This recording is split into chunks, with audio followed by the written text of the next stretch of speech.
ఏం చేస్తూ ఉన్నారు? Diversion politics.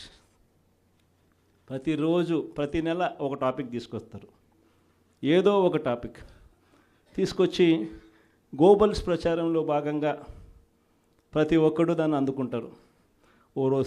ఓసారి తిరుపతి లడ్డు అంటారు, ఇంకొకసారి జూన్లో ఋషికొండ భవనాలు అన్నారు, జూలైలో శ్వేతపత్రాలు మదనపల్లి ఫైల్స్ అన్నారు, ఆగస్టులో ముంబై నటి నా పేరేం పేరు కాదాంబరి అన్నాడు, సెప్టెంబర్లో ప్రకాశం బ్యారేజీని బోట్లతో ఢీకొట్టి గేట్లను పడగొట్టాలని చెప్పి మనం ప్లాన్ చేసినామని అంటాడు.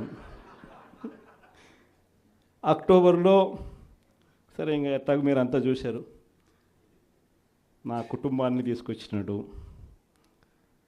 నవంబర్కి వచ్చేసరికి బడ్జెట్పై దృష్టి మళ్లించడానికి 14 లక్షల కోట్ల అప్పులు అని చెప్పి, డిసెంబర్లోకి వచ్చేసరికి ఇప్పుడు